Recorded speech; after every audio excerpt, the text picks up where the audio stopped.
중동호흡기 증후군 메르스 감염 환자가 갈수록 늘고 있는데 당국의 대응은 허술해 보입니다.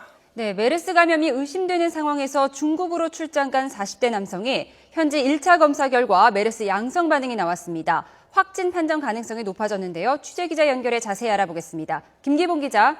네, 김기봉입니다. 네, 1차 검사 결과 메르스 양성 반응이 나왔다는 소식부터 전해주시죠. 네, 중국으로 간 40대 남성은 어제 새벽부터 중국 보건당국에 의해 병원에 격리됐는데요. 어제 저녁 광둥성에 있는 병원에서 메르스 검진을 한 결과 양성으로 나왔다는 것입니다. 하지만 이것은 우리가 통상 말하는 확진 판정은 아니어서 현재 검체를 베이징으로 옮겨 확진 판독을 하고 있는 것입니다. 이 남성은 이미 국내에서도 메르스 의심 기준을 넘는 고열 증세로 며칠을 보냈기 때문에 확진 가능성이 높은 상태입니다.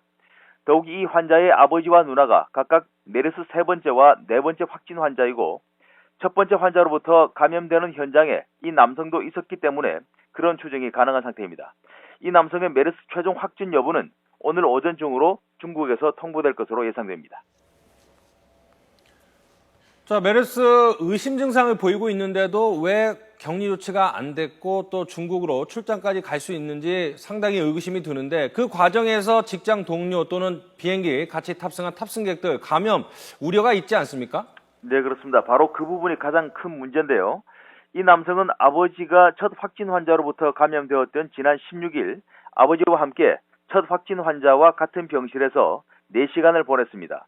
이후 19일부터 고열 증세가 나와 병원 응급실을 2차례나 찾았습니다. 메르스는 증상이 나타날 때부터 감염력이 있기 때문에 만약 확진으로 판정될 경우 적어도 8일 이상 무방비로 주변을 감염시켰다는 계산이 나옵니다. 보건당국은 이 사람의 직장 동료 180여 명과 같은 비행기 탑승객 중 가까운 좌석에 앉았던 28명 등 200여 명을 상대로 접촉 여부와 정도를 조사하고 있습니다. 하지만 지금까지 실제로 추가로 격리한 사람은 이 남성이 거쳐갔던 병원의 의료진 10명에 불과합니다. 따라서 확진 판정이 나오면 접촉자 전원을 일단 격리해 검사를 진행하는 조치가 필요할 것으로 보입니다. 아울러 이 남성과 접촉한 사람들의 자발적인 신고도 절실해지는 상황이 될 것입니다. 지금까지 사회정책부에서 YTN 김기봉입니다.